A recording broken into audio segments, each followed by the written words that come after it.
Assalamualaikum warahmatullahi wabarakatuh. Hari ini saya akan berbagi sedikit hal untuk teman-teman mahasiswa mengenai parafrase.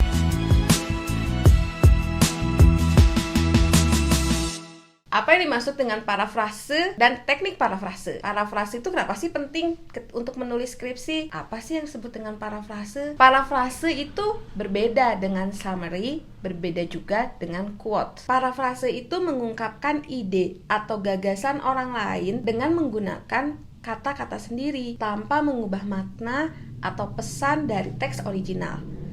Maksudnya bagaimana ya? Maksudnya ketika kita membaca sebuah buku atau karya tulis orang lain dan kita akan mengutipnya dalam tulisan kita, maka yang disebut dengan parafrase itu adalah kita tidak plek-plek menuliskan kalimat yang sama, tapi kita membahasakan kembali, menceritakan kembali dengan bahasa kita sendiri agar pembaca lebih bisa memahami apa yang kita sampaikan atau apa yang sedang kita tuliskan. Atau secara simpelnya, parafrase itu mengungkapkan kembali suatu pesan atau informasi dengan bahasa kita sendiri. Sudah terbayang atau belum? Apa itu parafrase? Dan lalu gimana ya mempraktikannya ketika kita menulis sebuah tulisan ilmiah? Loh, kok sama ya dengan pengutipan tidak langsung?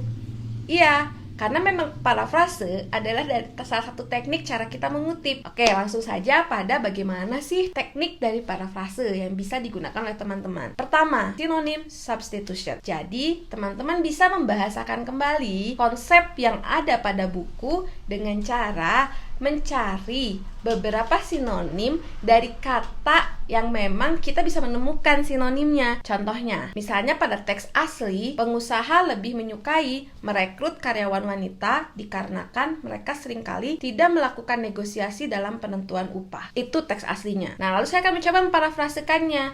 Pengusaha lebih menyukai mengambil karyawan wanita dikarenakan mereka seringkali tidak melakukan penawaran dalam penentuan gaji. Merekrut saya ganti dengan mengambil, karena merekrut itu bersinonim dengan kata mengambil. Lalu karyawan wanita dikarenakan mereka seringkali tidak melakukan negosiasi dalam penentuan upah. Kata negosiasi saya ganti dengan kata penawaran, karena sama-sama bersinonim. Teknik kedua dari parafrase adalah antonym substitution. Antonym substitution itu seperti apa? Jadi kita melakukan parafrase dengan cara menghadirkan lawan kata dari kata yang ada pada teks asli. Ini contohnya.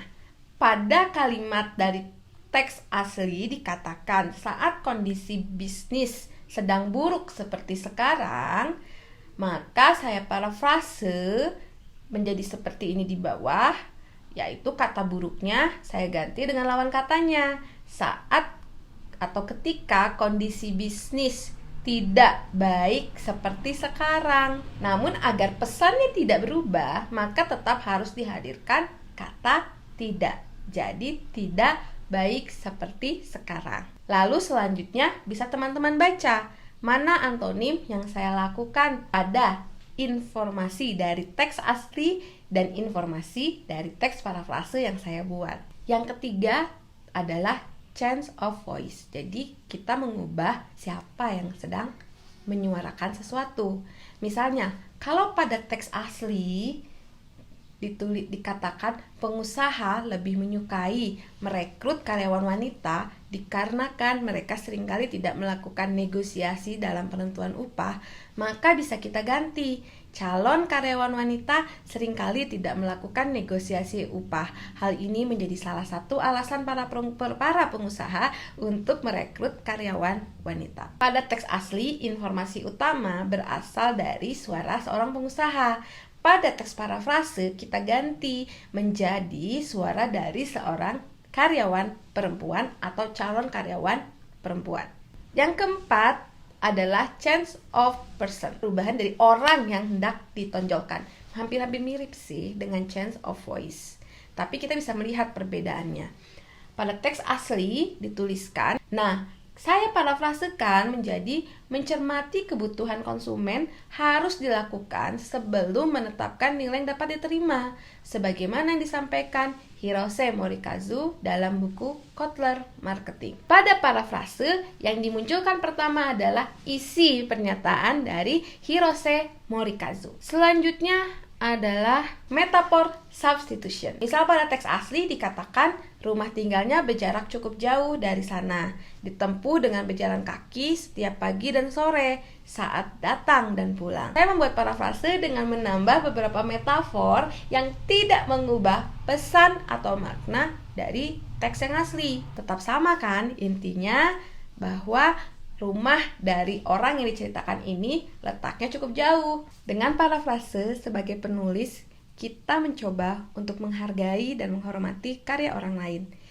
Pesan saya sekali lagi, parafrase tetap harus diikuti dengan mengutip nama penulis dan tahun terbit buku tersebut dan cantumkan pada daftar pustaka. Sekarang teman-teman sudah saya beri loh informasi mengenai parafrase. Jadi tidak usah bingung lagi ketika menulis, karena parafrase ini sangat memudahkan teman-teman ketika lagi benar-benar buntu ketika menulis. Selamat menulis teman-teman. Assalamualaikum warahmatullahi wabarakatuh.